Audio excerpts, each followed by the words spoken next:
a ruthless political criminal whose actions directly forced a 27-year-old boy to blow his own heart out in the woods, operating a corrupt government apparatus that suppressed forensic evidence, destroyed an innocent playwright, and silenced the press to conceal a forbidden homosexual affair.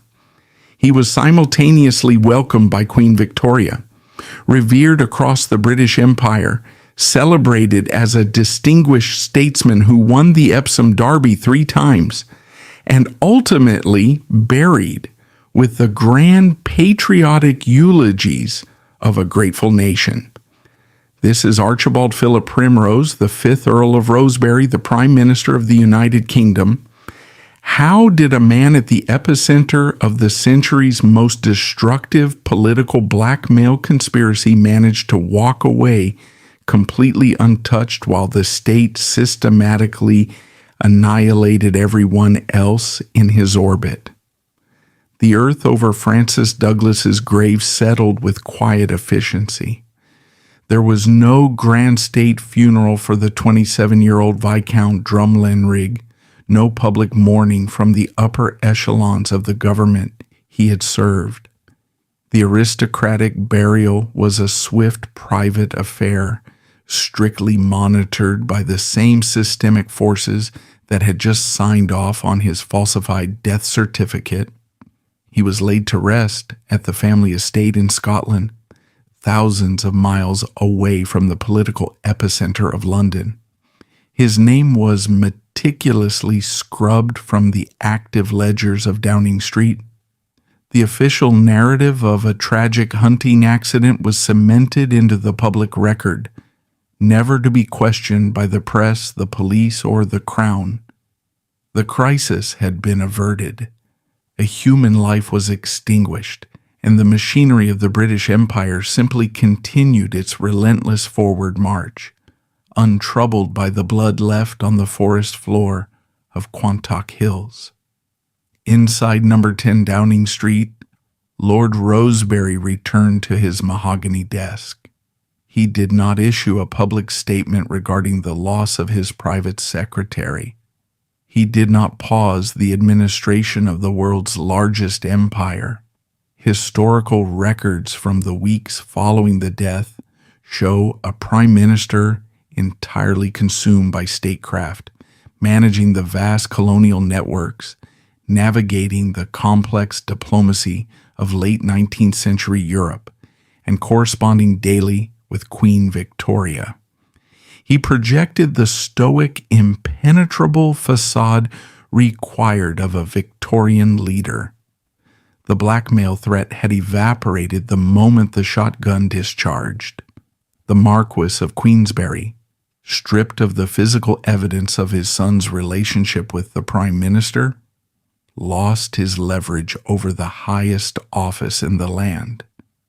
The government had successfully amputated the risk.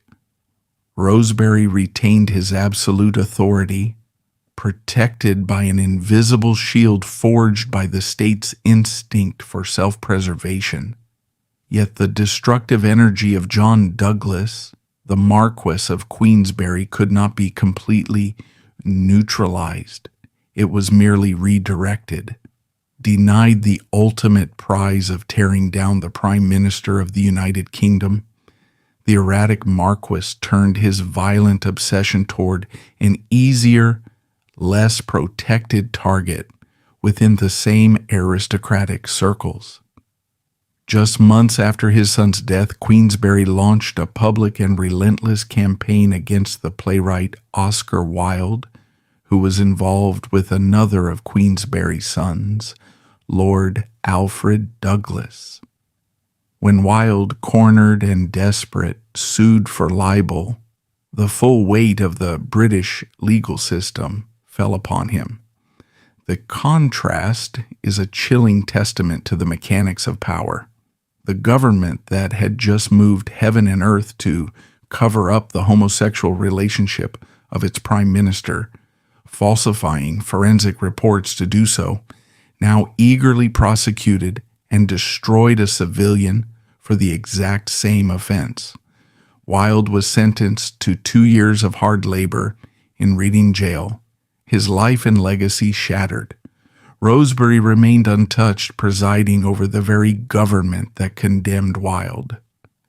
The law was absolute for the artists and the public, but entirely malleable for the men who held the reins of the empire.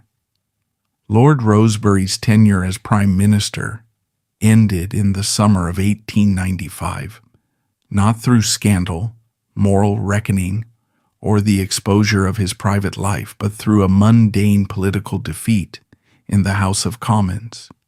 He resigned his office with his reputation completely intact. He retreated to his sprawling country estates funded by the limitless wealth of the Rothschild fortune. He spent the following decades indulging in the highest privileges of the British aristocracy. He bred champion racehorses, winning the Epsom Derby multiple times. He collected rare antiquarian books, authored historical biographies, and was celebrated as a distinguished elder statesman of the realm. There were no criminal investigations, no public tribunals, and no midnight arrests.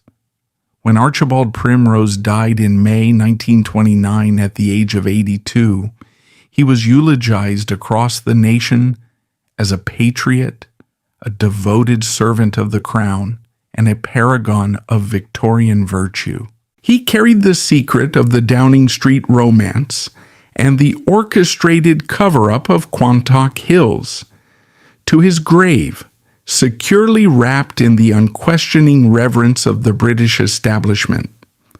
The legacy of Lord Rosebery is not merely a tale of a hidden life, but a stark documentation of institutional ruthlessness.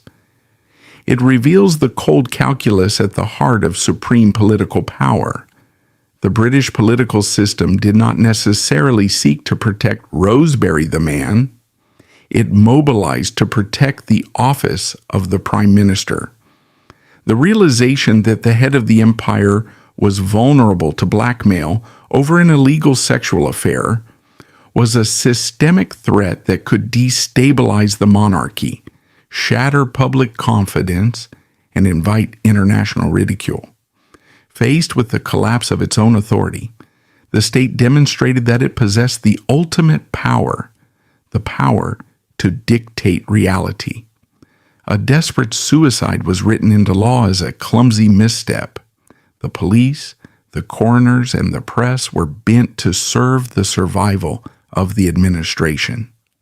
Francis Douglas was entirely expendable, his death serving as the necessary collateral to maintain the illusion of moral superiority that the Victorian era demanded of its rulers. This absolute prioritization of institutional survival over truth established a dark precedent in the corridors of British power. The blueprint for managing catastrophic personal scandals at the highest levels of government was formalized in the silence surrounding Rosebery. The system learned how to isolate the threat, silence the witnesses, and rewrite the narrative before the public ever caught wind of the crisis. But the strategy of burying dangerous secrets under the floorboards of Parliament is never permanently successful. The pressure merely shifts to another era. Decades later, against the paranoid and high-stakes backdrop of the Cold War, the ghosts of blackmail and forbidden desires would return to haunt the highest echelons of British politics once more. Another prominent political figure, deeply entrenched in the leadership of the nation, would find himself navigating a deadly intersection of underground homosexuality, financial extortion, and a scandal that threatened to compromise the security of the entire Western alliance. The aftermath of the Quant Hills incident did not end with Francis Douglas's burial. The real test of the government's cover-up machinery occurred just months later, in the austere courtrooms of the Old Bailey. John Douglas, having failed to destroy the Prime Minister directly, redirected his violent obsession toward Oscar Wilde. During the preliminary hearings and the subsequent libel trial in early 1895, Queensberry and his defense team possessed explosive written evidence. They held letters that explicitly named the sitting Prime Minister of the United Kingdom, linking him directly to the underground network Queensberry was trying to expose. Queensberry's strategy was transparent. He intended to use the Wilde trial as a Trojan horse to detonate the Rosebery scandal in open court. He wanted to prove his erratic, violent behavior was a justified reaction to a corrupt political establishment that had seduced his eldest son and driven him to suicide. This was the exact moment the British establishment faced its greatest peril. If Lord Rosebery's name was read into the public court record by Queensberry's counsel, the press would be legally protected to print it. The shield of state censorship would shatter instantly. The reaction from the government was swift, silent, and absolute. The prosecution and the defense, despite occupying opposing sides of the Wilde case, were operated by men deeply embedded in the same elite political and legal circles. Edward Carson, the brilliant lawyer defending Queensberry, and the judges presiding over the case recognized the unwritten rules of the empire. A strict, invisible boundary was drawn around the court proceedings. A gentleman's agreement of the most ruthless kind was enforced to protect the apex of power. The legal teams ensured that every piece of evidence, every witness testimony, and every cross-examination was surgically steered away from the name Archibald Primrose. When Queensberry attempted to shout about the Prime Minister and his dead son from the dock, he was swiftly silenced by the judge. The letters mentioning Rosebery were quietly suppressed, buried deep in sealed court archives where they would remain hidden for nearly a century. Oscar Wilde became the national face of moral decay, an unwitting sacrificial lamb offered to pacify the mad Marquis.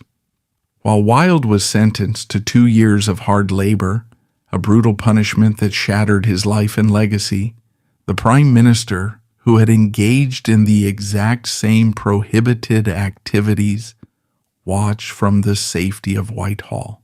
The British government effectively orchestrated the destruction of a brilliant artist to camouflage the crimes of its leader, proving its ruthlessness in preserving the apex of power. Rosebery's political survival, however, did not equate to a successful or stable premiership. The immense psychological toll of the blackmail, the violent suicide of his young lover, and the constant suffocating threat of public exposure hollowed out his administration.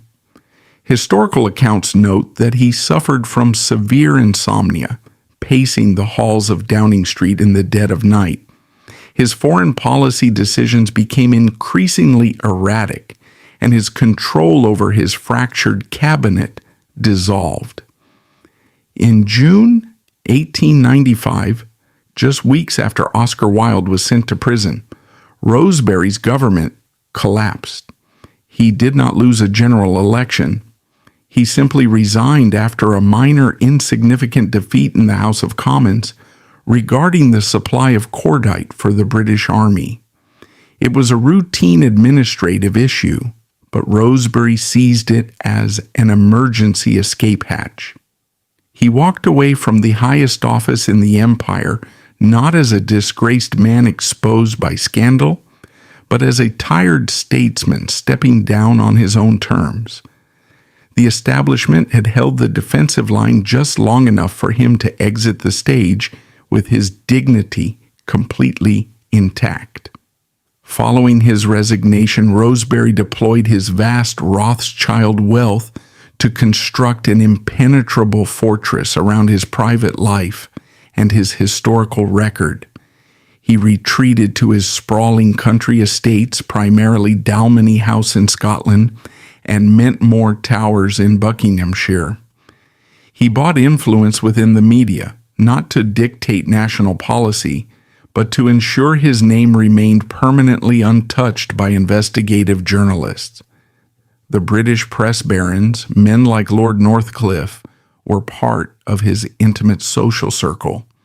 They dined at his table, drank his wine, and adhered strictly to the code of omerta regarding his past. Rosebery spent the next 3 decades meticulously curating his own legacy. He wrote historical biographies of William Pitt and Napoleon, framing himself as a profound political thinker and a historian of great men. He focused his energy on horse racing, winning the prestigious Epsom Derby 3 times and cementing his status as the quintessential British gentleman. He outlived almost everyone who knew the unvarnished truth about Francis Douglas. By the time Archibald Primrose died in May 1929 at the age of 82, the bloody incident at Quant Hills was not even a footnote in his official obituaries. He was eulogized across the nation as a patriot, a devoted servant of the crown, and a paragon of Victorian virtue. The state's fabricated narrative had successfully mutated into historical fact. The earth over Francis Douglas's grave remained undisturbed, his sacrifice unacknowledged, his name scrubbed from the ledgers of power. This specific mechanism of survival, the unspoken alliance between the police, the judiciary, and the press to protect the office of the Prime Minister at any human cost, became a permanent foundational feature of the British political landscape. Lord Rosebery was the prototype. The establishment learned a valuable operational lesson. Public morality was a weapon designed to police the masses, not a standard to be applied to the rulers. If a scandal threatened the structural integrity of the state, the facts would simply be altered. This blueprint of institutional containment lay dormant for decades, waiting for the next systemic crisis. For over 70 years, the silence mandated by the British government remained absolute. The men who had orchestrated the cover-up at Quant Hills, the police inspectors, the coroner, the political fixers, grew old and died, taking the mechanics of the conspiracy to their graves. Number 10, Downing Street saw the arrival and departure of dozens of prime ministers, enduring 2 world wars, the collapse of the imperial economy, and the gradual dissolution of the British Empire itself. Through all of these tectonic shifts in global power, the official historical record of Lord Rosebery stood unshaken. He was immortalized in marble busts and leather-bound biographies as a giant of the Victorian age. The tragic death of his young private secretary was relegated to a single unfortunate sentence in the footnotes of history, accepted by generations of scholars as a random, meaningless hunting accident. The perfect crime of the British establishment seemed destined to remain buried forever under the suffocating weight of institutional reverence. But truth is highly corrosive. It has a way of eating through the strongest iron vaults over time. The state can suppress police reports, intimidate witnesses, and manipulate the press, but it cannot control every private diary, every hastily scribbled note, and every sealed box of court evidence left behind in the dark corners of the National Archives. The unraveling of Lord Rosebery's perfect cover-up did not happen overnight. It was a slow, meticulous excavation conducted by modern historians and biographers, who began to notice the strange, jagged inconsistencies in the official narrative. The first crack in the armor appeared when the sealed files of the Oscar Wilde libel trial were finally declassified and opened to public scrutiny late in the 20th century. For decades, researchers had studied the trial transcripts, but the physical evidence suppressed by the judge, the letters of the Marquis of Queensberry, had been hidden from view. When those brittle yellow documents were finally brought into the light, the silence of the Victorian establishment was shattered. Queensberry's handwriting was frantic, furious, and unmistakably direct. In these previously suppressed letters, he did not just rave about Oscar Wilde, he repeatedly and explicitly named the Prime Minister of the United Kingdom. He detailed Archibald Primrose's intimate involvement with his deceased son. He outlined the exact nature of the blackmail campaign he had waged against Downing Street. These were not the ramblings of a madman that could be easily dismissed. They were the smoking gun. Historians recognized with a chilling clarity why the British legal system had bent over backwards to convict Wilde. They had been looking at a political magic trick. Wilde was the distraction, the sacrificial lamb offered to the public, while the actual target of Queensberry's rage, the Prime Minister himself, was safely smuggled out the back door of history. The letters proved that the highest levels of the British judiciary had actively colluded to protect a sitting leader by suppressing critical evidence in a court of law. Once the connection was made, the historical dam broke. Scholars began to cross-reference Queensberry's letters with the private, unpublished diaries of the Victorian political elite. They turned to the personal papers of men like Lewis Harcourt, a prominent liberal politician and contemporary of Rosebery, who moved in the same aristocratic circles. In these private journals, the gentleman's agreement of silence did not exist.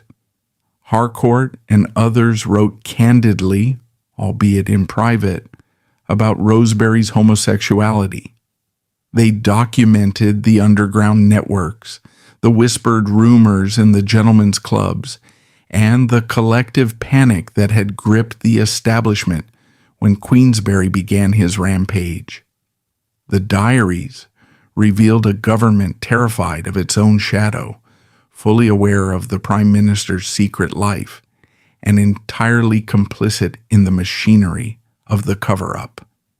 The narrative of the stoic grieving widower was exposed as a carefully constructed, state-sponsored theatrical performance. The final piece of the puzzle required a modern reevaluation of the physical evidence from the Quant Hills incident. Forensic historians applying modern ballistic science to the original 1894 coroner's report systematically dismantled the hunting accident verdict. While the official verdict recorded an accidental discharge, many modern historians argue that the trajectory of the blast and the mechanics of the weapon made a stumble highly unlikely. A growing consensus suggests a darker reality, stripping away the layers of political intimidation that forced the original coroner to sign the falsified death certificate, reveals a desperate calculation. Driven to the brink by his father's persecution and the impending ruin of the Prime Minister, Francis Douglas likely placed the barrel against his own chest.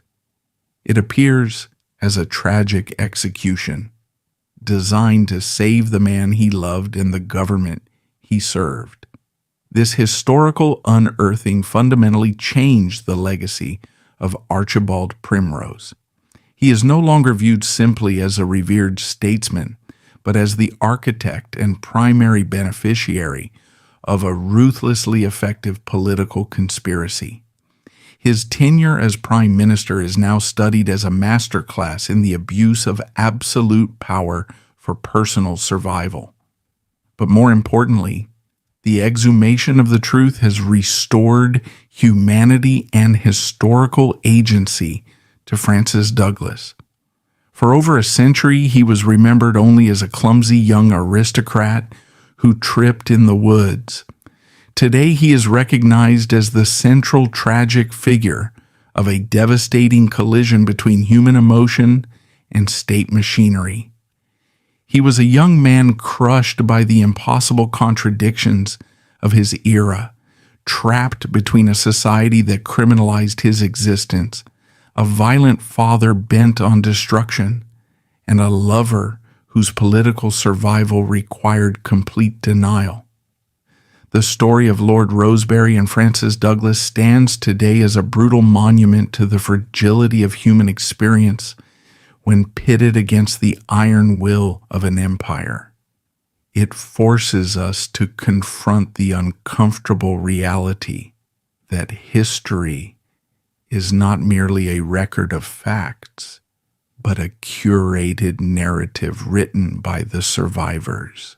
The blood spilled on the forest floor of Somerset was successfully hidden for a century because the British government decided that the stability of its institutions was worth more than the truth of a young man's death. The machinery of state power functioned exactly as it was designed to function. It protected its apex at the expense of its weakest link. But the eventual discovery of the truth serves as a powerful counter-narrative. It proves that while power can rewrite the present and manipulate the law, it cannot indefinitely outrun the archives. The mechanics of a state-sponsored cover-up do not materialize out of thin air. They require men of extreme discretion, individuals who operate in the gray spaces between the law and absolute power. In the aftermath of Francis Douglas's death, the preservation of Lord Rosebery's premiership did not rely on the Prime Minister himself, but on the silent, ruthless efficiency of the men who guarded the perimeter of the establishment. Chief among them was Sir Edward Bradford, the Commissioner of Police of the metropolis. A hardened veteran of the British Raj, Bradford was a man of iron discipline who had literally lost his left arm to a tiger in India. He ran Scotland Yard not merely as a law enforcement agency, but as the supreme immune system of the British aristocracy. Bradford had already navigated the treacherous waters of elite homosexual blackmail a few years prior during the infamous Cleveland Street scandal, where high-ranking nobles were implicated in an underground brothel. Bradford knew the playbook. He recognized that when the survival of the government was at stake, police work ceased to be about uncovering the truth and became entirely about managing the narrative. When the telegram from Somerset arrived at Scotland Yard, detailing the bloody scene at Quant Hills, it bypassed the standard investigative channels and went directly to the highest echelons of police command. Bradford did not dispatch his best detectives to solve a mystery. He dispatched his most loyal fixers to secure a perimeter.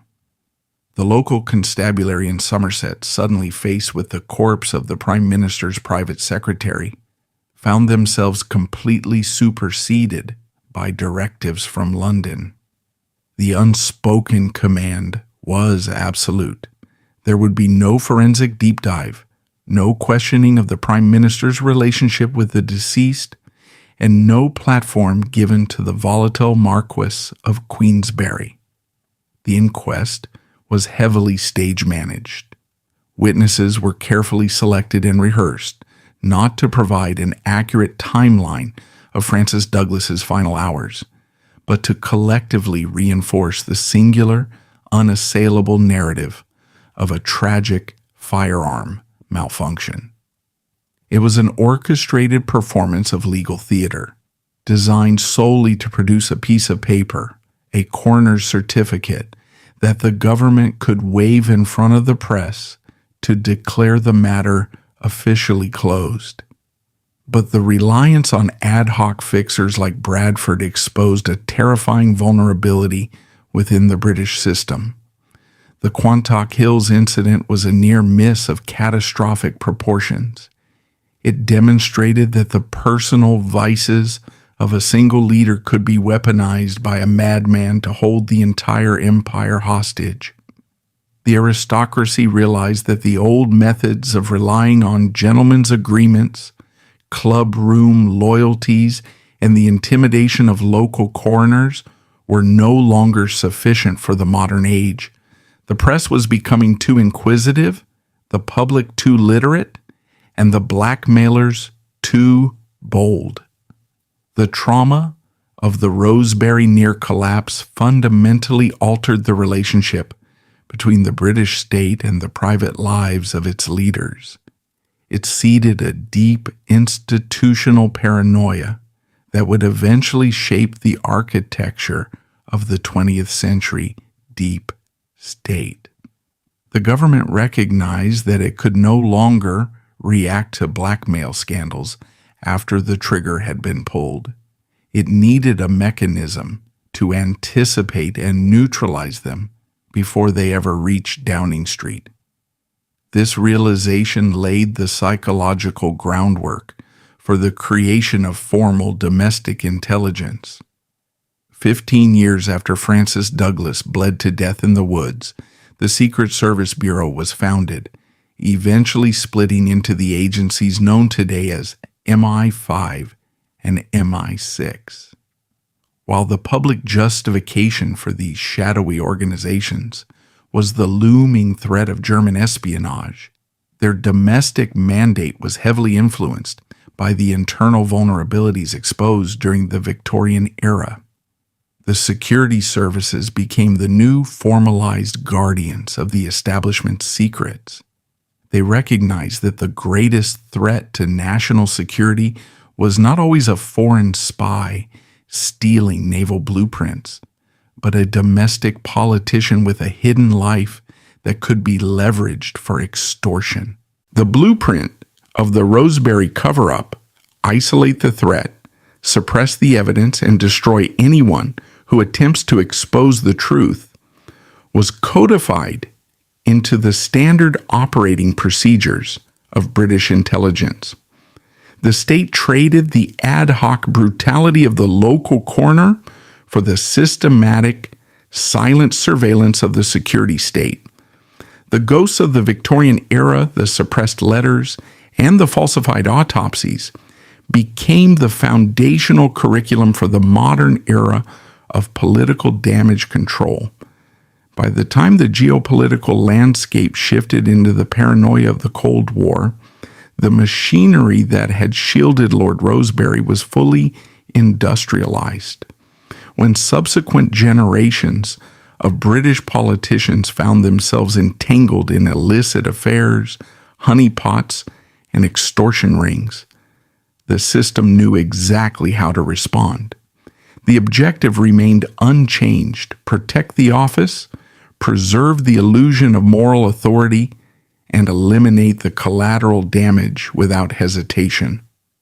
Francis Douglas was the tragic pioneer of a very specific type of political casualty: the individual whose existence becomes a liability to the state and whose erasure is deemed a matter of national necessity. His death was not just an end to a forbidden romance, it was the catalyst that taught the British Empire how to perfect the art of the political cover-up, ensuring that the true cost of supreme power would forever remain hidden behind locked doors and classified files. The air in Somerset was crisp on the afternoon of October 18, 1894. The Quant Hills, a sprawling expanse of ancient woodland and heath, were entirely silent save for the rhythmic crunch of leather boots against the autumn leaves. Francis Douglas walked alone into the dense brush. He was 27 years old, possessing the kind of striking aristocratic beauty that painters of the era favored. As the private secretary to the Prime Minister of the United Kingdom, he was a young man holding one of the most envied positions in the British Empire.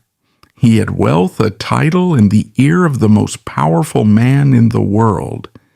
Yet as he stepped deeper into the isolation of the forest, carrying a double-barreled hunting shotgun, he was a man entirely out of options. A few moments later, a single deafening gunshot shattered the tranquility of the hills. When the hunting party finally located him, the scene was a tableau of absolute carnage. The young Viscount lay sprawled on the damp earth, his chest cavity torn apart by a close-range blast. The weapon lay beside him slick with his own blood. In a standard criminal investigation, a violent death involving a high-ranking government official would trigger an immediate, exhaustive mobilization of Scotland Yard's finest detectives. The area would be cordoned off. Forensic experts would analyze the powder burns, the trajectory of the lead shot, and the physical positioning of the body to determine if the weapon had been fired by a second party or by the victim himself. But the Quant Hills incident was not a standard investigation. Within hours of the body's discovery, an invisible, impenetrable perimeter was established, not by local constables, but by unseen political forces emanating directly from London. The local coroner, accustomed to handling routine agricultural accidents, suddenly found himself surrounded by nervous officials and explicit directives. There was no deep forensic analysis. There was no inquiry into the Viscount's state of mind, his recent correspondence, or his private relationships. The inquest was convened with a speed that bordered on panic, and the verdict was delivered before the blood on the ground had even dried. An accidental discharge, a tragic stumble in the woods. The case was closed with the slam of a rubber stamp. 200 miles away, behind the black iron-reinforced door of number 10 Downing Street, Archibald Philip Primrose received the news. As the Prime Minister, he controlled a military fleet that ruled the oceans and governed colonies spanning the entire globe. He was the hand-picked successor to the legendary William Gladstone, a statesman whose intellect and authority were considered absolute. When Rosebery was informed that his young, beautiful secretary had blown his own heart out in the woods, the Prime Minister did not publicly mourn. He did not launch an inquiry into the accident. He simply adjusted his cravat, maintained his perfectly curated facade of aristocratic stoicism, and continued to run the empire. The machinery of the state had successfully insulated him, but the truth, buried beneath the falsified police reports and the silent complicity of the British press, was something that could have burned Downing Street to the ground. The Prime Minister and the dead boy were lovers, and the bullet that killed Francis Douglas was not an accident. It was a desperate, bloody transaction, a life traded to protect the highest seat of power from the most explosive blackmail scandal in British history. Grasping how a single man could wield enough power to force the entire British government to cover up a suicide requires analyzing the sheer, terrifying magnitude of Lord Rosebery's wealth and influence.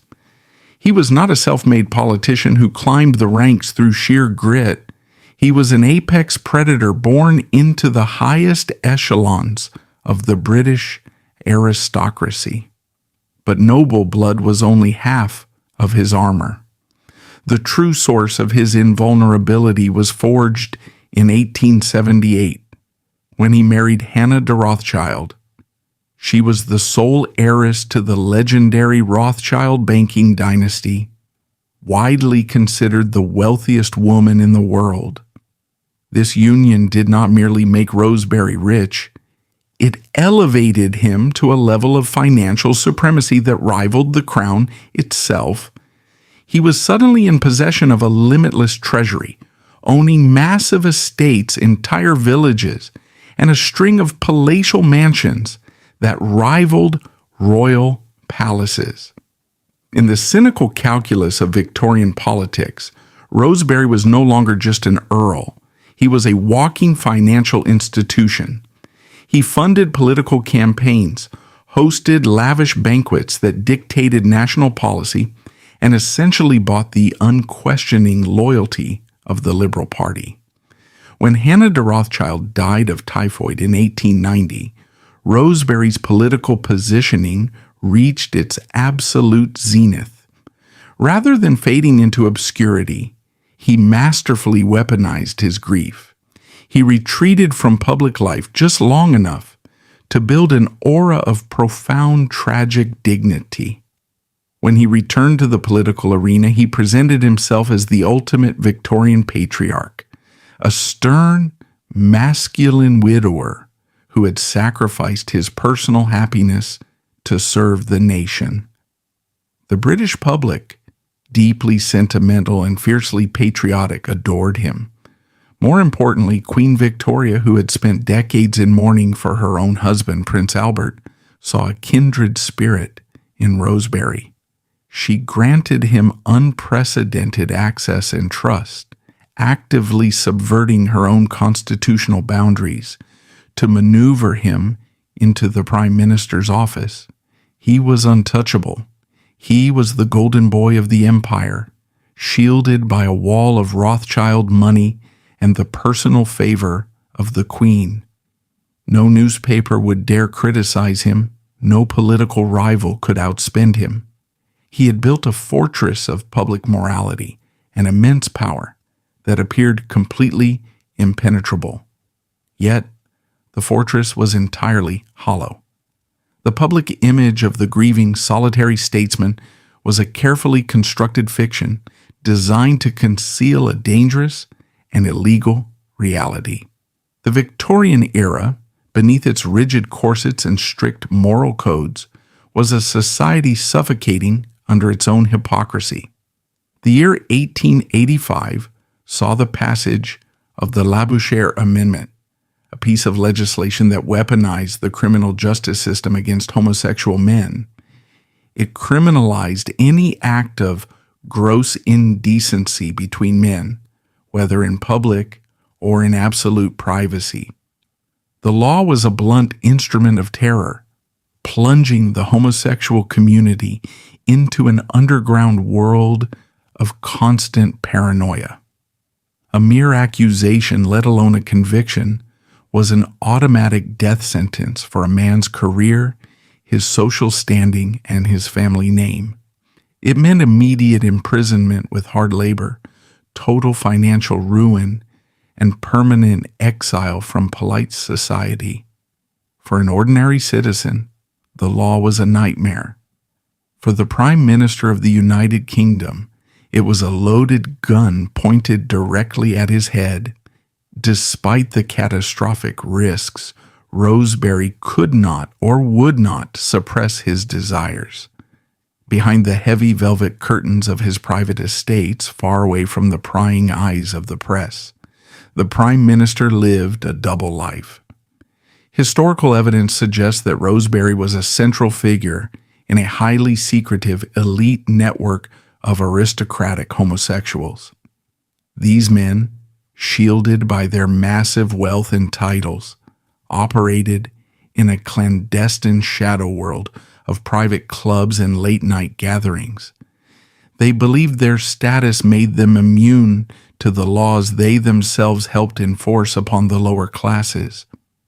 It was a dangerous game of aristocratic arrogance, a belief that the rules of the empire simply did not apply to the men who ran it. But Rosebery's arrogance eventually eclipsed his caution. He was not satisfied with fleeting encounters in the shadows. He wanted his desires integrated into his daily life. And so, he made the single most reckless decision of his political career. He brought his young lover directly into the epicenter of the British government. The appointment of Francis Douglas as the Prime Minister's private secretary was an act of breathtaking audacity. Drumlinrig was a junior member of the aristocracy, possessing virtually no political experience to justify such a high-level placement. But he was young, he was beautiful, and he was deeply devoted to Rosebery. By bringing the boy into number 10 Downing Street, Rosebery effectively blurred the line between state business and private lust. They worked side by side, sharing the grueling hours of running the empire, and when the doors were locked and the staff dismissed, the Prime Minister's office transformed into a sanctuary for a forbidden romance. It was a high-wire act of extreme danger. Every glance, every closed-door meeting, every piece of shared correspondence was a potential piece of evidence that could destroy the government. Rosebery was gambling the fate of the British Empire on the absolute discretion of a 20-something boy and the silent obedience of his staff. He believed his power was absolute enough to bend reality to his will, but he had completely failed to account for the one variable he could not control, the boy's father. And John Douglas, the Marquis of Queensberry, was not a man who could be bought, silenced, or controlled by anyone. He was a force of pure destructive chaos, and he was about to declare war on the Prime Minister. The introduction of Francis Douglas into the inner sanctum of number 10 Downing Street was a calculated risk that relied entirely on the discretion of the British elite. For a brief period, the illusion held. The Prime Minister and his young secretary navigated the complex architecture of imperial governance by day, their private relationship shielded by the formidable deference afforded to the highest office in the land. But this fragile ecosystem of power and secrecy was completely obliterated by the involvement of a single, uncontrollable variable, John Sholto Douglas.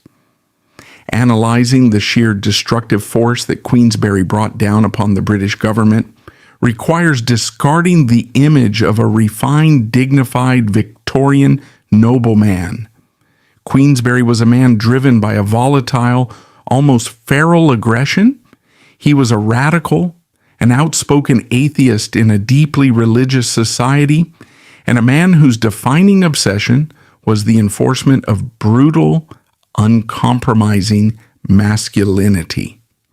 Queensberry is perhaps best known to history as the patron of the Queensberry Rules, the code that transformed boxing from a bare-knuckle brawl into a regulated, gloved sport.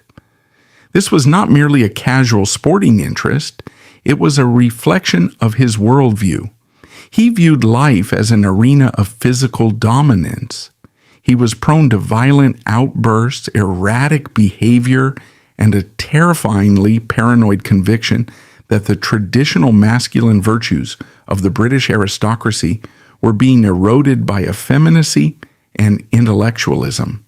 His relationship with his own family was catastrophically toxic.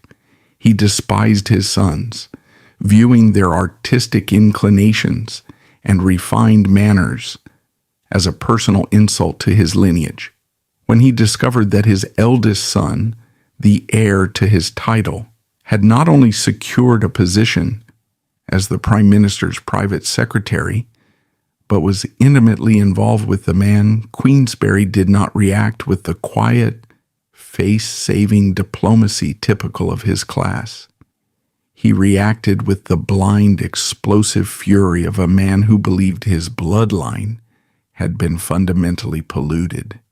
The catalyst that ignited Queensberry's rampage was not a whispered rumor or a stolen letter, but a highly public, unprecedented political maneuver orchestrated by Lord Rosebery himself. In 1893, Rosebery utilized his immense executive power to elevate Francis Douglas to the House of Lords. He arranged for the young man to be created Baron Kelhead in the peerage of the United Kingdom. To the untrained eye, this might have seemed like a generous act of political patronage, but within the labyrinthine rules of the British aristocracy, it was a move of staggering audacity and a direct, humiliating slap in the face to the Marquis of Queensberry. Queensberry held a Scottish peerage, meaning he did not have an automatic right to sit in the House of Lords in Westminster. He had to be elected as a representative peer. By making his son a Baron of the United Kingdom, Rosebery gave the 20-something secretary an automatic guaranteed seat in the upper chamber of Parliament, a seat that the boy's own father did not possess. To Queensberry, this was the ultimate smoking gun. He recognized the elevation not as a reward for political merit, of which Francis had virtually none, but as a public payment for sexual services. In his paranoid, hyper-masculine mind, the Prime Minister of the British Empire was essentially flaunting his dominance, purchasing his son's body with a lifetime seat in the legislature. The insult drove the Marquis completely mad. He began a campaign of terror that discarded every rule of aristocratic decorum. He did not hire discreet lawyers or attempt back-channel negotiations. He opted for total catastrophic public humiliation. He purchased a heavy leather dog whip, the kind used to discipline hunting hounds, and began to physically stalk the Prime Minister through the streets of London. Consider the sheer paralyzing terror this inflicted upon Lord Rosebery. He was the leader of a global empire, a man accustomed to being surrounded by deference, security, and the hushed tones of diplomacy. Suddenly, he found himself hunted like an animal in his own capital. Queensberry would lie in wait outside the exclusive gentlemen's clubs of St. James's, pacing the pavement, gripping the leather whip, loudly declaring his intention to thrash the Prime Minister to within an inch of his life the moment he stepped out the door. He stalked Rosebery at the major railway stations, forcing the Prime Minister to alter his travel schedules, sneak through service entrances, and rely on phalanxes of nervous aides to shield him from physical assault. For a Victorian gentleman, reputation was currency, and physical indignity was a fate worse than death. The prospect of the Prime Minister being beaten with a dog whip in front of the press and the public was a nightmare scenario that threatened to completely destroy Rosebery's meticulously crafted aura of unassailable authority. But Queensberry's physical stalking was only the overture. The true existential threat to the government came in the form of his correspondence. The Marquis began writing letters. These were not subtle, coded warnings. They were explicit, vitriolic, and legally actionable documents that explicitly named the Prime Minister as a corrupter of youth. He sent these letters not just to Rosebery, but to other high-ranking government officials, to the boy's grandfather, and to prominent members of the Liberal Party. He was essentially daring the government to arrest him. He knew that under British law, the only way to stop his harassment was for Rosebery to press charges for criminal libel. But a libel trial would require the Prime Minister to take the stand under oath in a public courtroom and subject his private life to cross-examination by Queensberry's defense attorneys. It was a perfect, inescapable trap. If Rosebery ignored the Marquis, the stalking and the letters would escalate until the scandal leaked to the press. If he prosecuted the Marquis, the scandal would be broadcast in open court, leading to his immediate ruin and the collapse of the government. The crisis reached its absolute zenith when Queensberry issued his ultimate ultimatum. Frustrated that the Prime Minister was evading his dog whip and ignoring his letters, the Marquis threatened the nuclear option. He declared his intention to travel to Windsor Castle and demand a personal audience with Queen Victoria. He vowed to stand before the aging monarch and explicitly inform her that the man she had entrusted with the fate of the empire was a practicing homosexual who had turned number 10 Downing Street into a den of iniquity. This threat fundamentally altered the geometry of the crisis. It was no longer merely a personal nightmare for Archibald Primrose. It was a constitutional emergency. The Queen's relationship with Rosebery was the absolute bedrock of his political power. If she were confronted with irrefutable, ugly accusations backed by the frantic testimony of an enraged Marquis, her strict, uncompromising Victorian morality would force her hand. She would be compelled to dismiss the Prime Minister to protect the sanctity of the crown. The inner circle of the cabinet, the handful of men who had become aware of the stalking and the letters, fell into a state of silent, paralyzed panic. The machinery of the state found itself entirely helpless. The police could not arrest Queensberry without a formal complaint, and a formal complaint meant the end of the administration. Within the suffocating confines of the Prime Minister's office, the psychological toll became unbearable. Rosebery, the brilliant orator and master strategist, was reduced to a state of desperate insomnia. The pressure of running the empire by day and managing a catastrophic extortion plot by night began to fracture his composure. But the heaviest burden did not fall upon the Prime Minister. It fell upon the shoulders of the 27-year-old Francis Douglas. Drumlinrig was trapped in an impossible, agonizing paradox. He loved Rosebery, and he was deeply loyal to the office he served. Yet every day he walked into Downing Street, he knew that his mere existence was the weapon his father was using to destroy the man he loved. Francis was isolated in a way few human beings ever experience. He could not seek counsel from his political peers, for doing so would confirm the treasonous rumors. He could not confront his father, knowing that Queensberry was immune to reason, empathy, or family loyalty. He watched the Prime Minister's health deteriorate. He saw the terrified glances of the senior staff.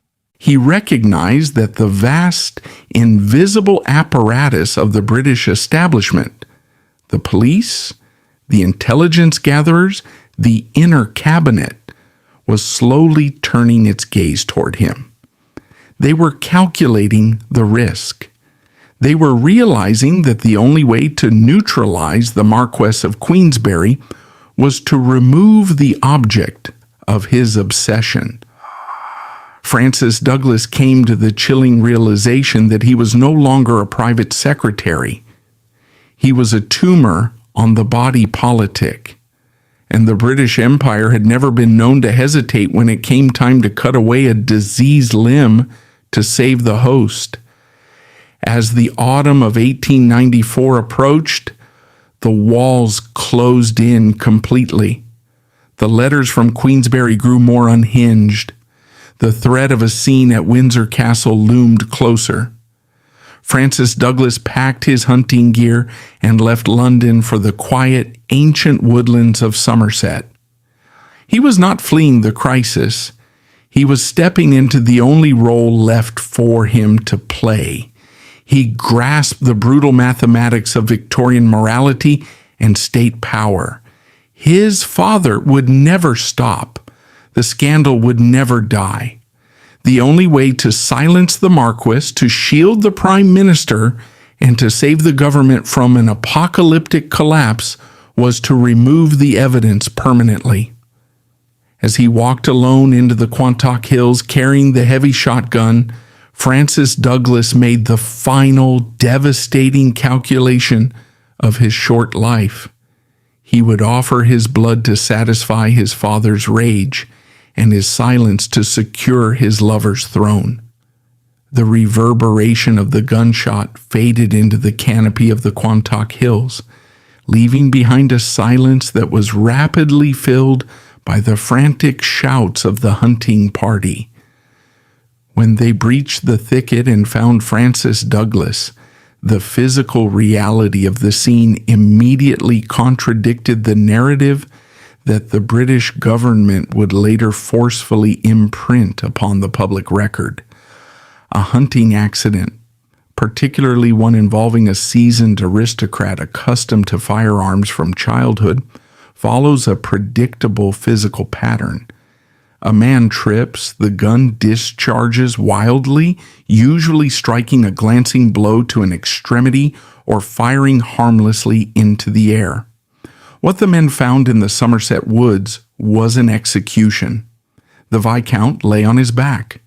The muzzle of the heavy, double-barreled shotgun had been placed in direct, deliberate contact with his chest. The angle of the wound channel, driving straight through the heart and lungs, required the weapon to be held rigidly against the body, a physical impossibility for a weapon that had supposedly snagged on a rogue branch while falling. The local physician who was hastily summoned to the woods recognized this immediately. Any rudimentary medical examination of the powder burns searing the fabric of Drumlanrig's hunting jacket indicated a point-blank, intentional discharge. The young man had not stumbled. He had reached down, angled the long barrel against his own sternum, and manipulated the trigger. In those first, chaotic hours, the truth lay exposed on the damp soil. The local Somerset constabulary, men accustomed to dealing with poachers and rural disputes, began treating the site as a scene of a violent, unnatural death. Notes were taken regarding the position of the body. The lack of any tripping hazards near the corpse was observed. The solemn, terrifying realization that the Prime Minister's private secretary had committed suicide began to circulate among the local authorities. A telegram was dispatched from the nearest rural post office, carrying the grim details of the Viscount's self-inflicted death along the copper wires directly to London.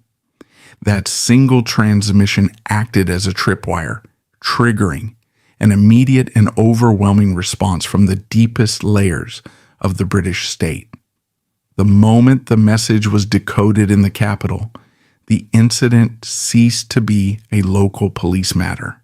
It was instantly classified as a severe threat to national security, a hemorrhage that needed to be cauterized before the press or the Marquis of Queensberry could catch the scent of blood. By nightfall, the atmosphere in Somerset had completely changed. Unidentified men, operating with the unspoken but absolute authority of Whitehall, arrived on the next available trains from London. They did not wear the uniforms of the local police. They were the political fixers, the crisis managers of the Victorian establishment, dispatched to take control of the narrative. They descended upon the local constabulary and the rural coroner's office. bringing with them the suffocating weight of the empire.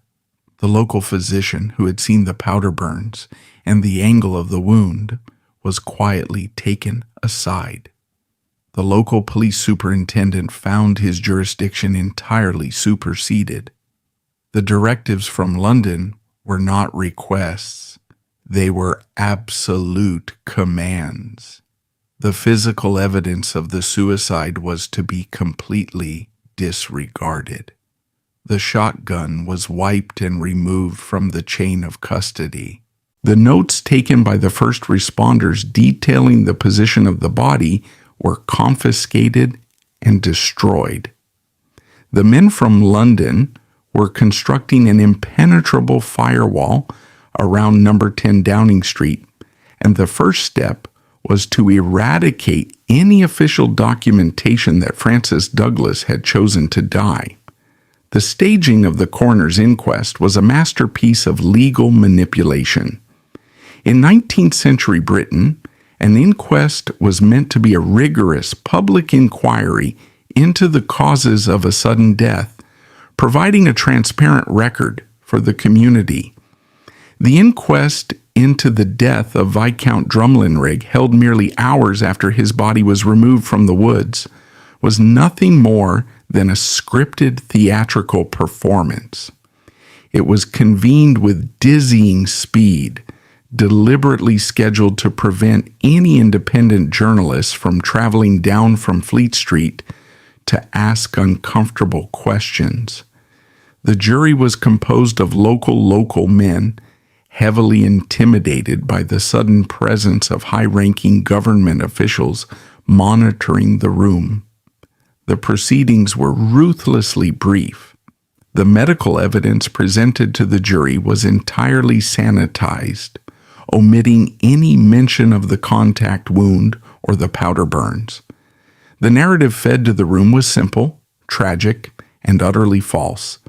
The young lord had been carrying his gun awkwardly, slipped on a damp patch of earth, and the weapon had tragically discharged into his chest.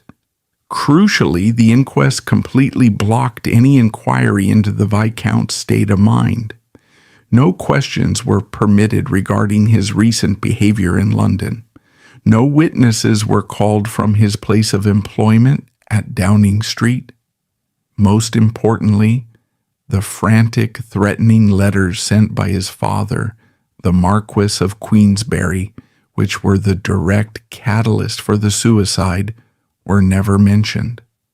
The coroner, bowing to the immense political pressure filling the small room, directed the jury toward the only acceptable verdict. The men in the jury box, understanding exactly what was required of them by their social superiors, delivered the verdict of accidental death without a moment of deliberation. The coroner signed the death certificate, legally binding the lie into the official archives of the United Kingdom. With a few strokes of a pen, a desperate political suicide was officially erased from history, replaced by a sanitized tale of aristocratic clumsiness. The speed and efficiency of this cover-up relied heavily on the complicity of the British press. The men from London didn't just manage the local police, they managed the flow of information to the public. Fleet Street, the epicenter of British journalism, was heavily populated by newspaper proprietors who shared the same gentlemen's clubs, the same educational backgrounds, and the same vested interests in the stability of the empire as Lord Rosebery. When the official verdict of the inquest was telegraphed back to London, the press barons accepted it without a single dissenting question. The following morning, newspapers across the country printed identical melancholy obituaries. They mourned the loss of a promising young nobleman taken in the prime of his life by a cruel twist of fate. There were no investigative reporters sent to Somerset to interview the men who found the body. There were no editorials questioning the physical logistics of the shotgun wound. The media, acting as an extension of the state's self-preservation instinct, constructed a wall of silence that no ordinary citizen could penetrate. While the nation read the sanitized obituaries over their morning tea, the immediate political fallout was being ruthlessly managed. The suicide of Francis Douglas achieved exactly what he had calculated it would achieve. It completely derailed the Marquis of Queensberry.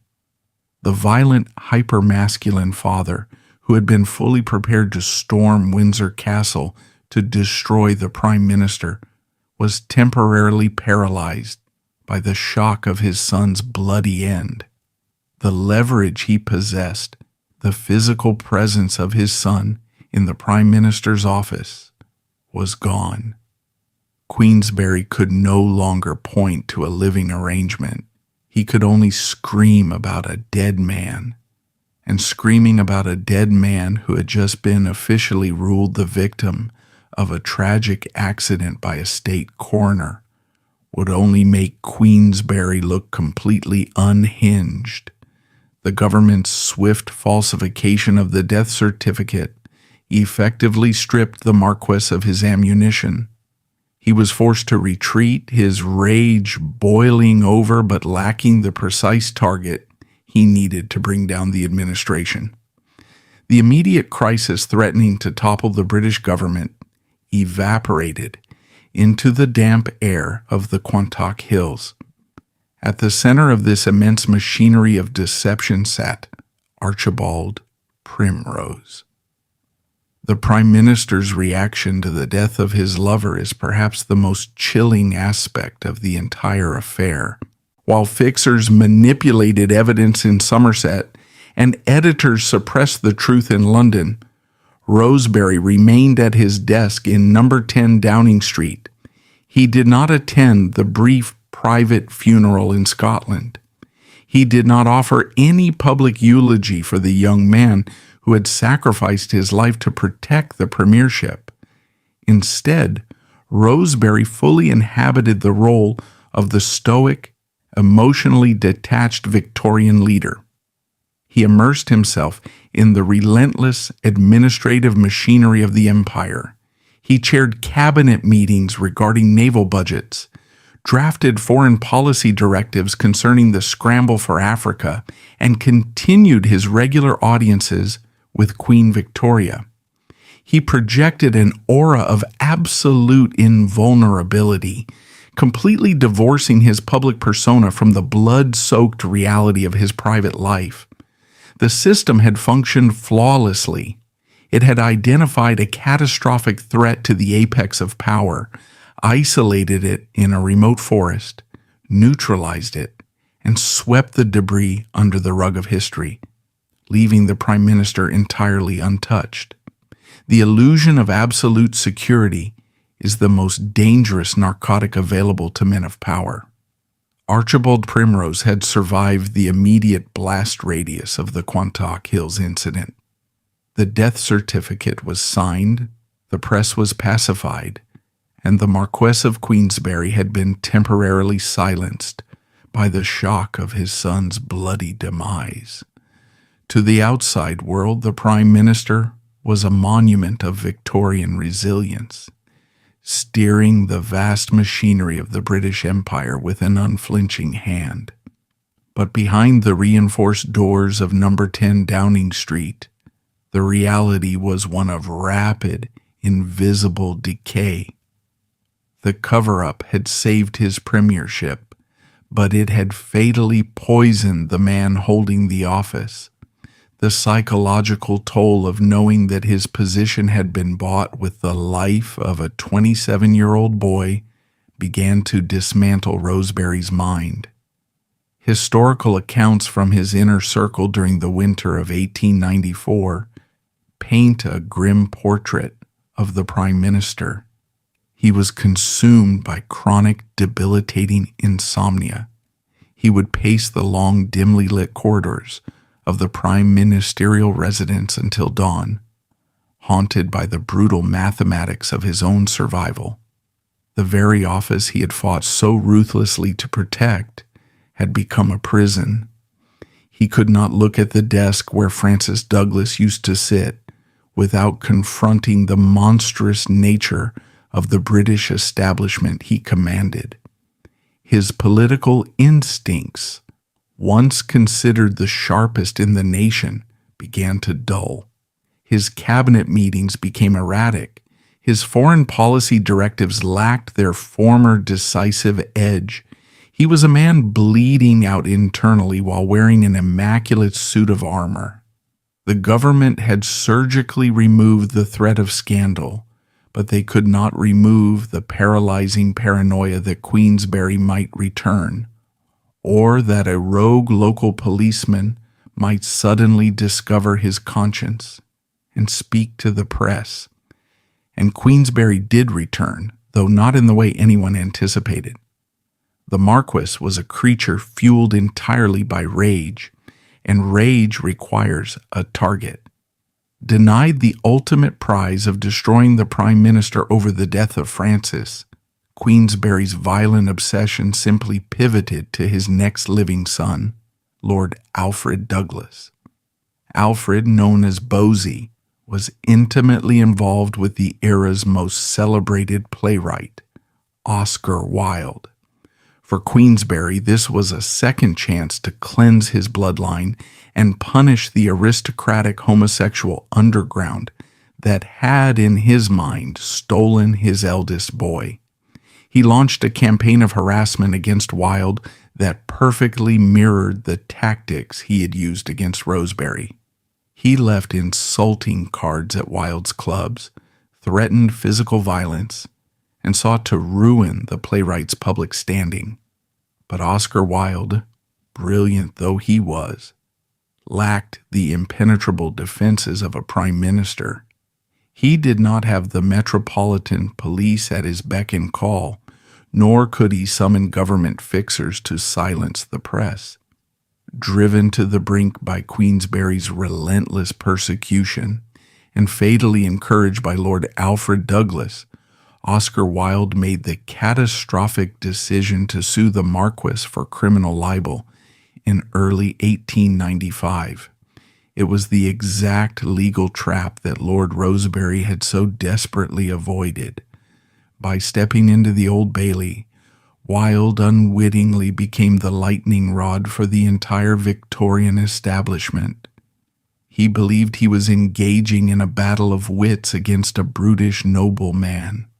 He did not realize he was walking into an arena heavily rigged by a government desperate for a distraction.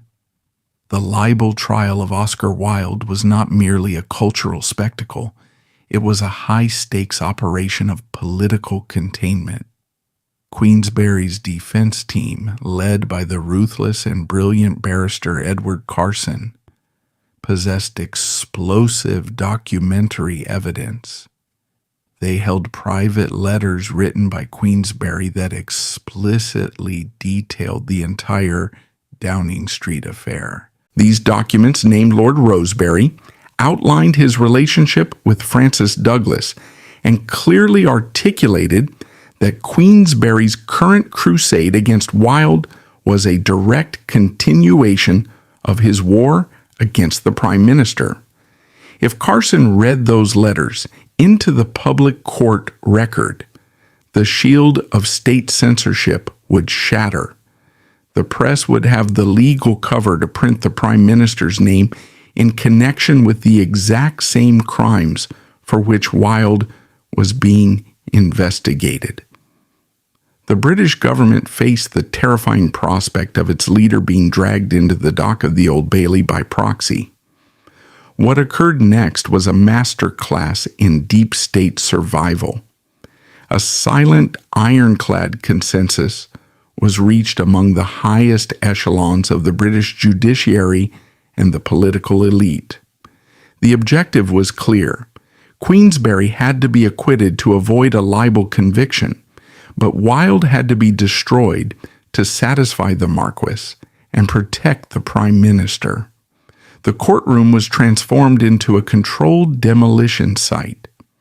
Edward Carson, who shared the same elite social and political circles as Rosebery, recognized exactly where the invisible boundaries lay. He subjected Wilde to a brutal, humiliating cross-examination regarding his art and his relationships with younger men, thrilling the press and horrifying the public.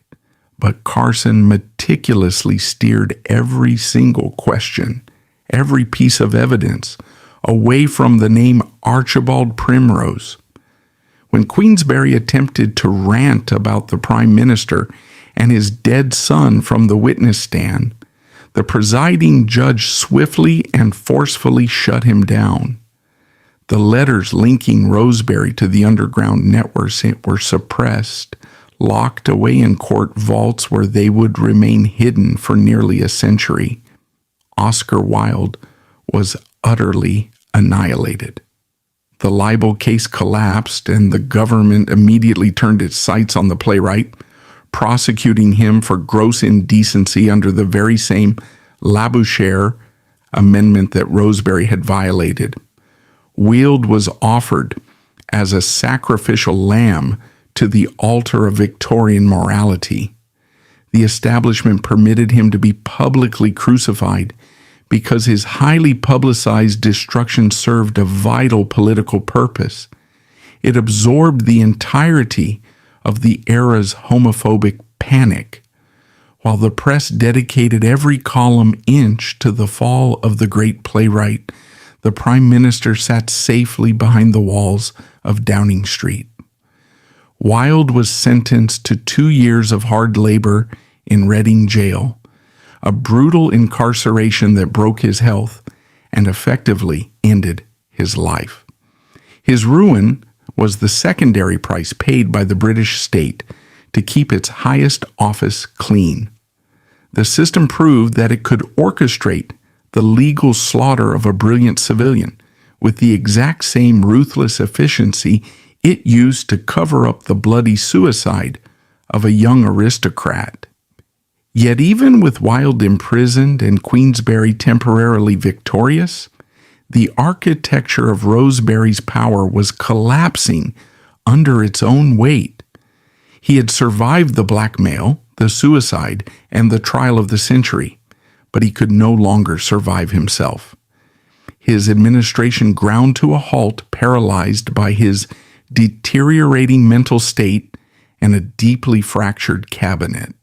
He sought an exit strategy, a way to abandon the premiership without triggering suspicion. In June 1895, just weeks after Wilde was sent to prison, Lord Rosebery found his escape hatch. During a routine minor debate in the House of Commons regarding the supply of cordite ammunition for the British Army, the government suffered a minor procedural defeat. It was the kind of trivial legislative setback that prime ministers routinely ignored or quickly reversed. But Rosebery seized upon it as a catastrophic failure of confidence. He immediately drafted his resignation and handed the keys of the empire back to Queen Victoria. He walked away from supreme power not as a man chased out by a devastating sexual scandal, but as an honorable statesman stepping down on a matter of bureaucratic principle. The establishment had held the defensive line just long enough for him to exit the stage, with his reputation completely intact. Freed from the suffocating pressures of Number 10, Rosebery retreated into the impenetrable fortress of his Rothschild wealth. He spent the next 3 decades of his life indulging in the purest privileges of the British aristocracy. He traveled the world, wrote acclaimed historical biographies of men like Napoleon and William Pitt, and focused his vast resources on his racing stables, winning the prestigious Epsom Derby multiple times. He remained a respected, highly influential elder statesman. The British press barons, who frequently dined at his opulent country estates, maintained a permanent code of silence regarding the events of 1894. Rosebery outlived almost everyone who knew the truth. When he died in May 1929 at the age of 82, the nation mourned the passing of a great Victorian patriot. There were no criminal investigations into his past, no late-night police raids, and no public reckonings.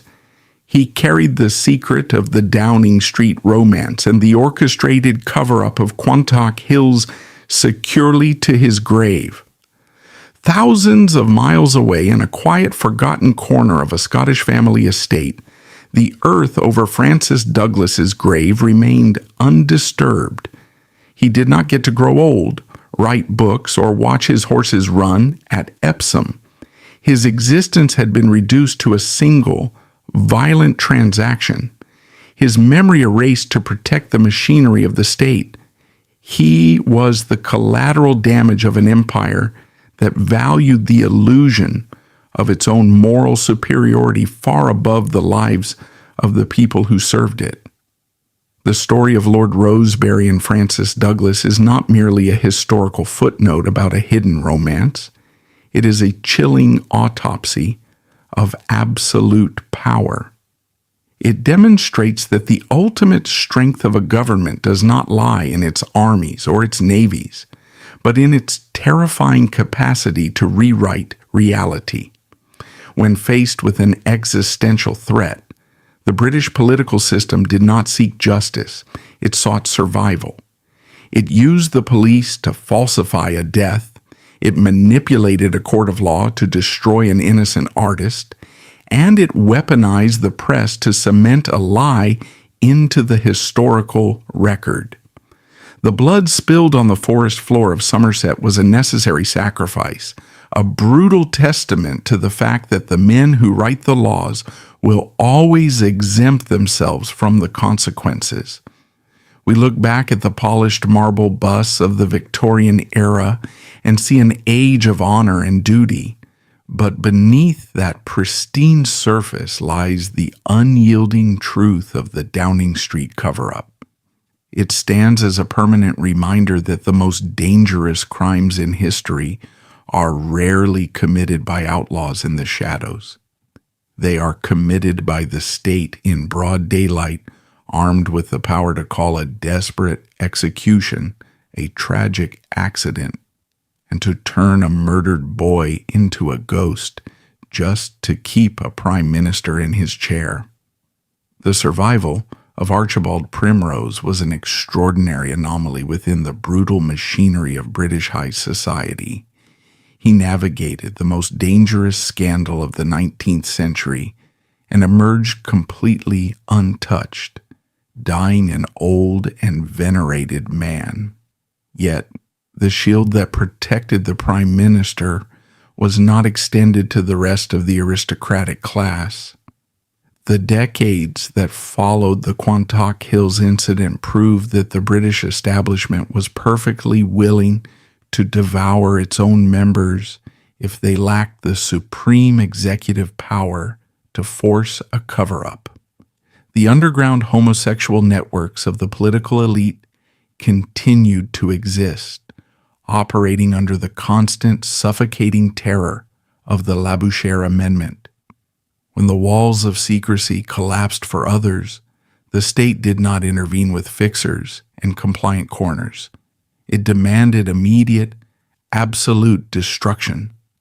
The template of aristocratic ruin had been set, and the casualties of this unforgiving moral architecture offer a chilling contrast to Lord Rosebery's engineered survival. Lewis Harcourt, famously known as Lulu, was a towering figure in the Liberal Party and a direct political heir to the Rosebery era. He served as Secretary of State for the colonies, moving through the exact same gilded corridors of power. He possessed the wealth, the pedigree, and the political acumen required to reach the highest offices.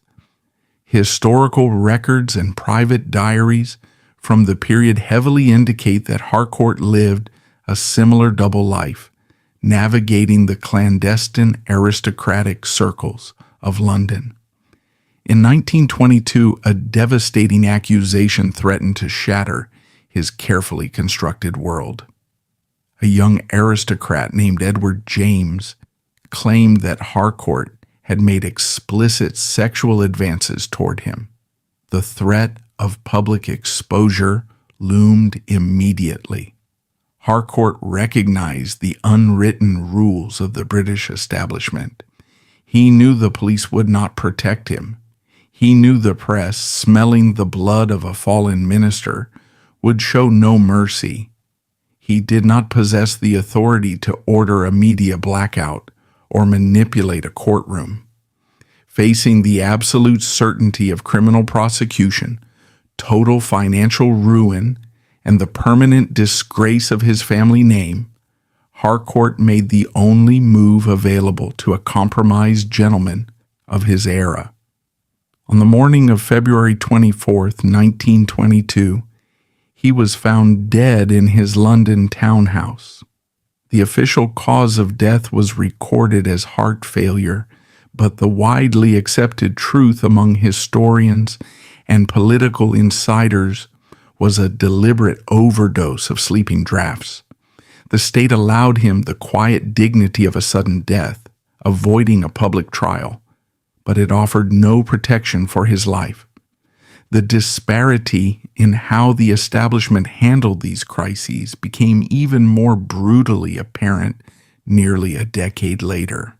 William Lygon, the 7th Earl Beauchamp, was a politician of immense standing, serving as the leader of the Liberal Party in the House of Lords, and holding the prestigious ceremonial title of Lord Warden of the Cinque Ports. He was a personal friend of King George V. Much like Lord Rosebery, Beauchamp's private life was an open secret within the highest echelons of society. He entertained lavishly at his estate, Madresfield Court, openly surrounding himself with younger men. For years, the establishment looked the other way, adhering to the aristocratic code of blind eyes and locked doors. The system tolerated his existence until a rogue element decided to weaponize his secret. In a striking historical parallel to the Marquis of Queensberry's crusade, Lord Beauchamp was hunted down by his own brother-in-law, the immensely wealthy and deeply conservative Duke of Westminster. The Duke of Westminster harbored an intense personal hatred for Beauchamp and possessed the resources to orchestrate a total destruction. Westminster gathered concrete evidence of Beauchamp's homosexual activities and presented it directly to the king and queen. The reaction of the crown was immediate and merciless. King George V, representing the absolute moral authority of the empire, was reportedly horrified. Unlike Queen Victoria, who had been successfully shielded from Lord Rosebery's reality, King George V was forced to confront the scandal head-on. The monarch did not order a cover-up to protect his friend. He ordered an immediate, ruthless purge. The king demanded Beauchamp's resignation from every public office and his immediate departure from the United Kingdom. The underlying threat was clear: leave the country by midnight or face arrest and imprisonment. When informed of the scandal, King George V is famously reported to have remarked, "I thought men like that shot themselves."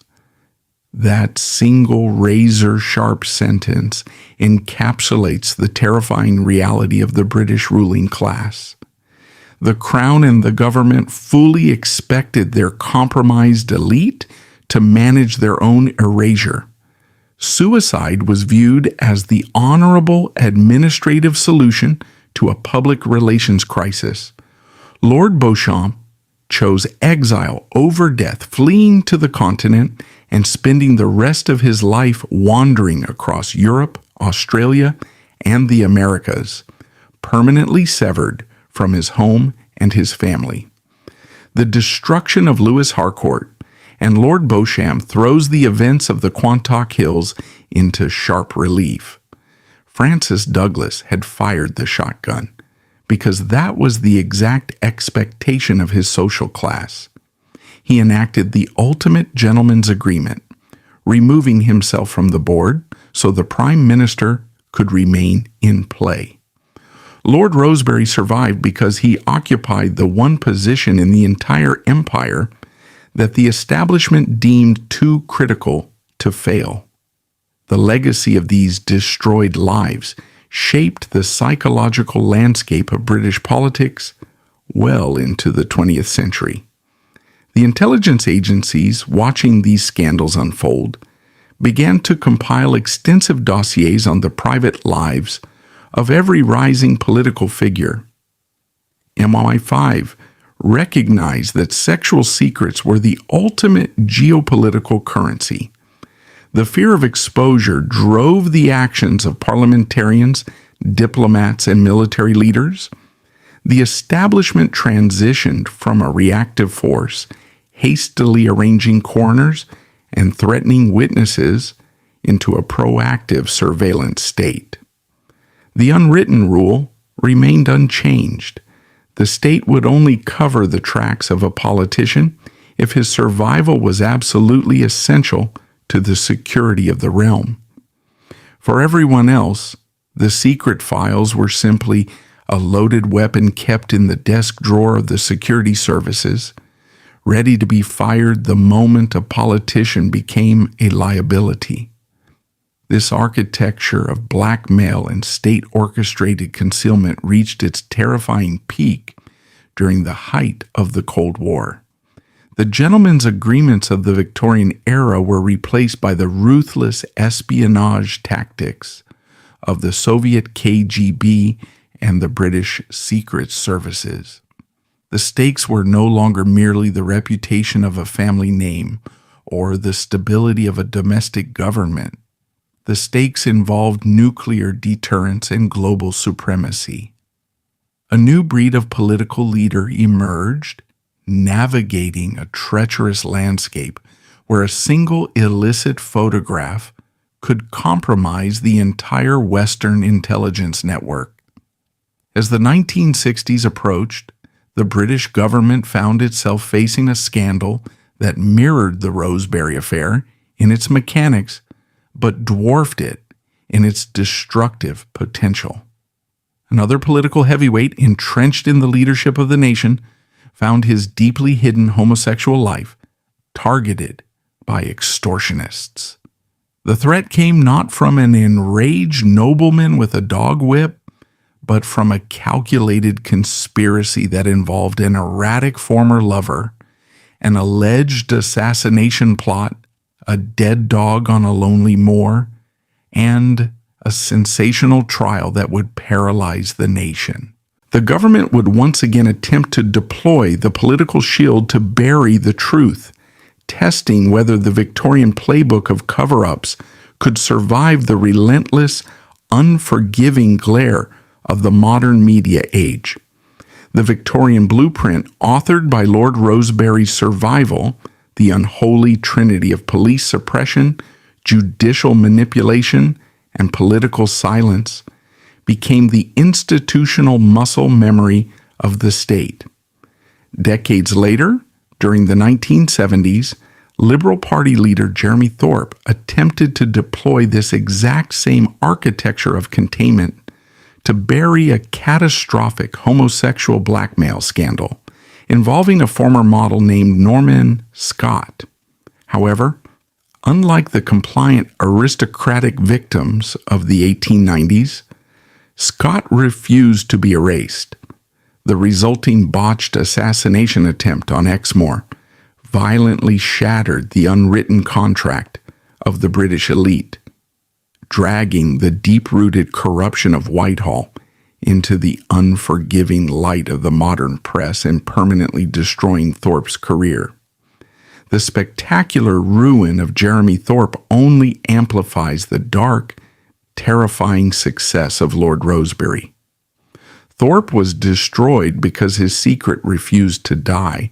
Rosebery survived because his secret loved him enough to pull the trigger. The ruin of Jeremy Thorp acts as the photographic negative of Lord Rosebery's survival. By placing the two scandals side by side, separated by 8 decades of history, the brutal mechanics of supreme political power are fully illuminated. Both men were leaders of the Liberal Party. Both men were driven by soaring ambition and protected by an aura of aristocratic privilege. Both men engaged in clandestine, illegal homosexual relationships that generated a catastrophic blackmail threat. And both men found themselves entirely dependent on the machinery of the state to insulate them from absolute destruction. But the outcomes diverged violently based on a single terrifying variable: the compliance of the victim. Archibald Primrose survived and retained his grip on the British Empire because Francis Douglas internalized the ruthless logic of his era. The young Viscount recognized that his continued existence was incompatible with the survival of the Prime Minister's government. He accepted his role as collateral damage, walking into the Quant Hills to execute himself and provide the state with a clean, manageable tragedy that could be easily falsified by a cooperative coroner. His silence purchased Rosebery's salvation. Jeremy Thorp fell because Norman Scott refused to die and refused to be quiet. Scott rejected the aristocratic expectation that the lower classes should quietly absorb the collateral damage of the elite. When the hitman's gun jammed, Scott weaponized his survival, dragging the entire sordid conspiracy into the unforgiving light of the press and forcing the establishment to confront its own rot in open court.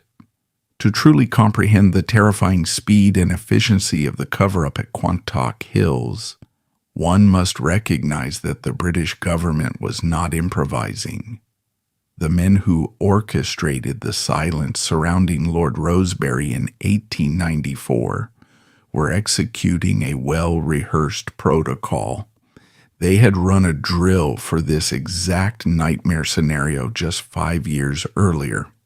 The machinery of state-sponsored erasure was built, tested, and perfected during the autumn of 1889 in a scandal that nearly brought down the entire royal family. It was known as the Cleveland Street Affair, and it served as the dark foundational curriculum for the Victorian deep state. It taught the establishment precisely how to short-circuit the justice system, manipulate the police, and orchestrate the escape of a compromised elite.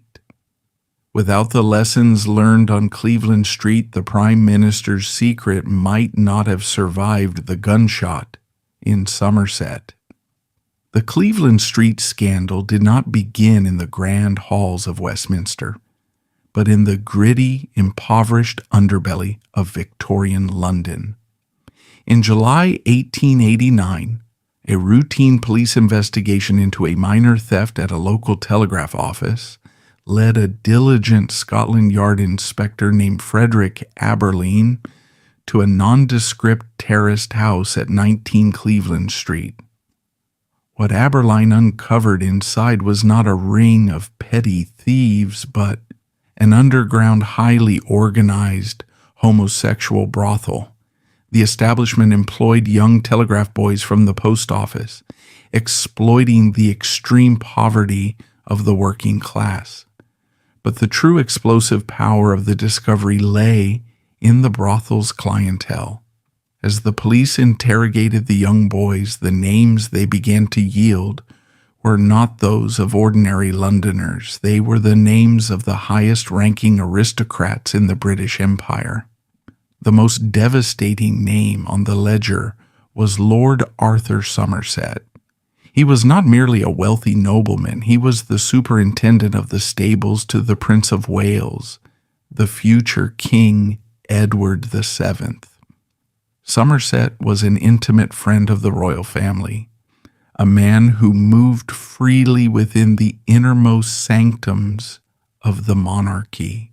The moment his name was recorded in the police files, the nature of the investigation fundamentally changed. A local viceroy instantly mutated into an existential threat to the crown. If the equerry to the Prince of Wales was put on trial for gross indecency in a public courtroom, the resulting scandal would inevitably implicate the royal family, potentially destabilizing the monarchy at a time when Republican sentiments were already simmering across Europe. The British government, then led by Conservative Prime Minister Lord Salisbury, was suddenly faced with a catastrophic crisis of state. The reaction of the government in 1889 provided the exact blueprint that would be used to save Lord Rosebery half a decade later. The primary directive was containment. The diligent police work of Inspector Aberling was immediately halted by his superiors. The Director of Public Prosecution, Sir Augustus Stevenson, was brought in not to prosecute the aristocrats, but to strategically delay and dismantle the legal proceedings. The government operated on a two-tiered system of justice. The working-class operators of the brothel and the impoverished telegraph boys were swiftly arrested, tried, and sentenced to hard labor. The state needed to present the public with the illusion that the law was being enforced. But behind the scenes, a massive, coordinated effort was launched to insulate Lord Arthur Somerset. The police were explicitly ordered not to arrest him, granting him a crucial window of time. The establishment did not merely look the other way. They actively facilitated the escape of a wanted criminal to protect the institution. Lord Salisbury, the Prime Minister himself, was briefed on the evidence. High-ranking officials tipped off Somerset's legal team, warning them that an arrest warrant, although delayed, was eventually inevitable due to the mounting pressure from a few rogue journalists. Under the protective gaze of the state, Lord Arthur Somerset quietly packed his bags, boarded a train, and fled across the English Channel to France.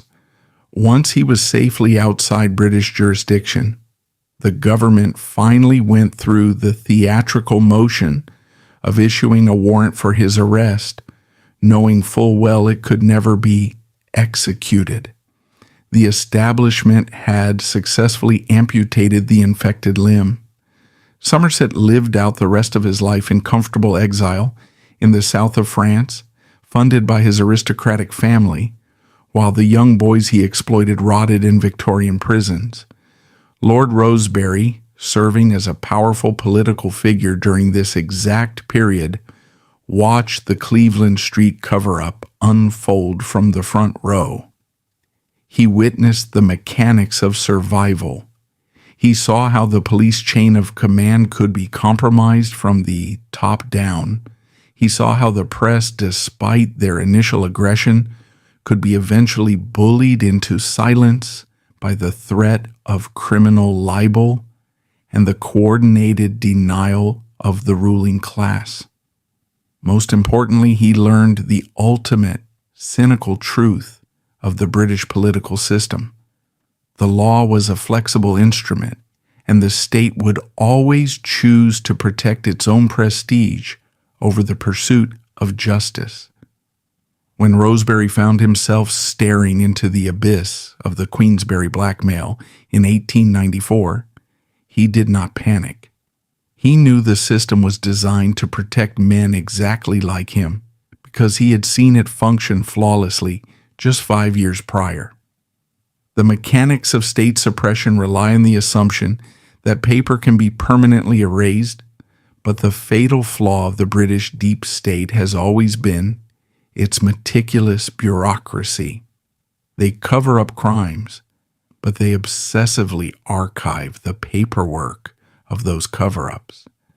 The physical evidence that threatened to destroy Lord Rosebery, the frantic, vitriolic letters written by the Marquis of Queensberry, did not vanish into the fireplaces of Whitehall. When the judge at the Oscar Wilde trial suppressed them to protect the Prime Minister, those documents were sealed in manila folders wrapped in the red tape of the judiciary and lowered into the subterranean vaults of the British legal archives. They were placed under severe embargoes, operating under the establishment's cynical belief that a century of silence would neutralize the explosive power of the ink. The state bet that by the time the padlocks rusted away, the people involved would be long dead, and the public would no longer care about the sexual politics of the Victorian age. For nearly 100 years, the state won that bet.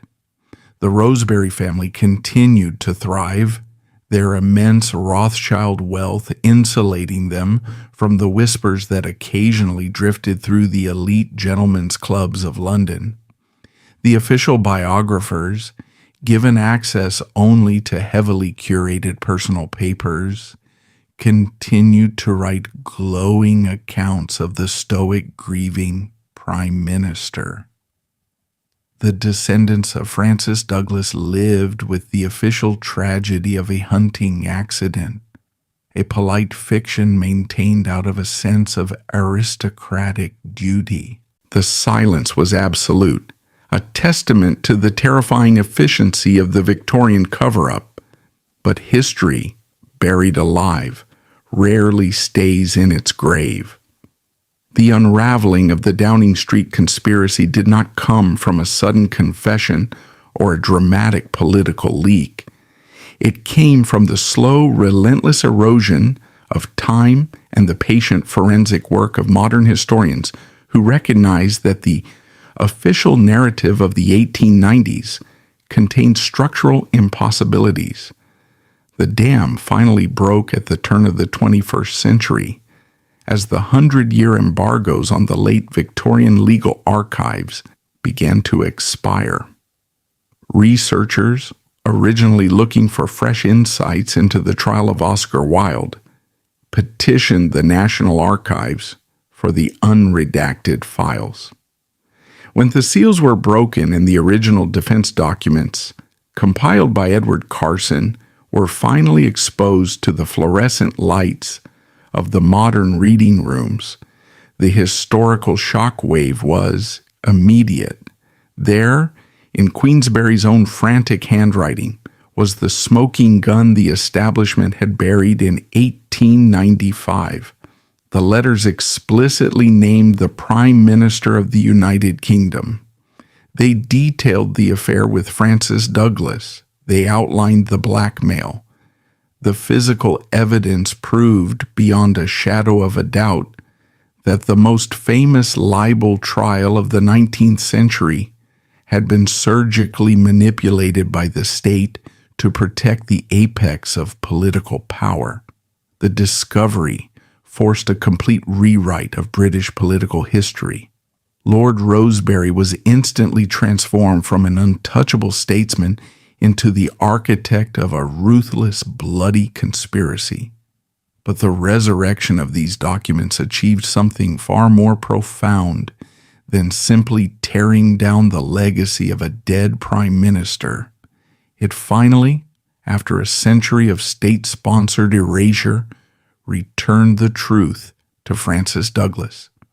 For 100 years, the young Viscount had been deprived of his own narrative, remembered merely as a footnote, a clumsy boy who tripped in the woods. The declassified letters restored his tragic agency.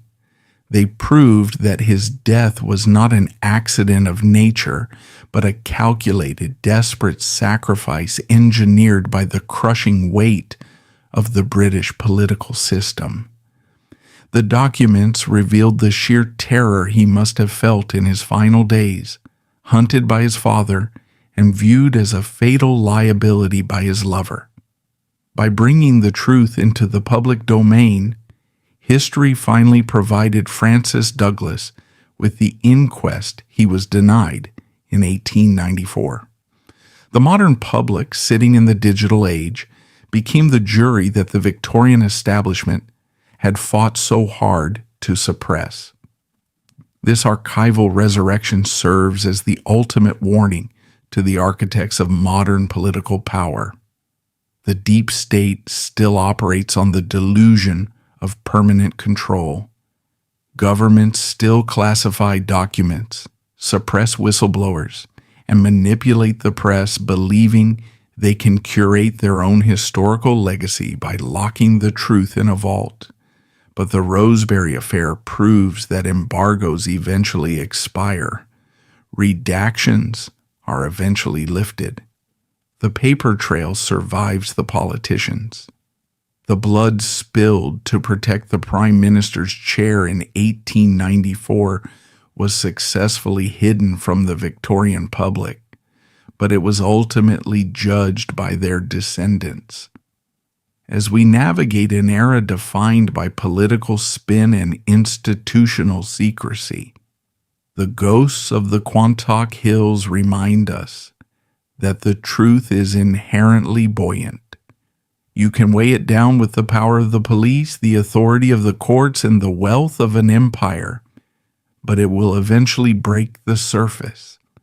And when it does, the monuments built on lies will shatter, leaving only the cold, undeniable reality of what the state is willing to do to survive. As we close the book on Lord Rosebery and the bloody cover-up of the British Empire, we are left with a stark, uncompromising view of historical reality. The men who write the laws will always exempt themselves from the consequences of breaking them. The stability we admire in our political institutions is frequently purchased with the silence of the vulnerable. The next time you see a leader standing at a podium projecting an aura of absolute moral authority, remember the quiet woods of the Quant Hills. Remember the powder burns on a hunting jacket that the police were ordered to ignore. And remember that the most successful and terrifying crimes in history are not the ones committed in the shadows by outlaws, but the ones committed in broad daylight by the state, legally certified as accidents and permanently filed away in the archives of an empire.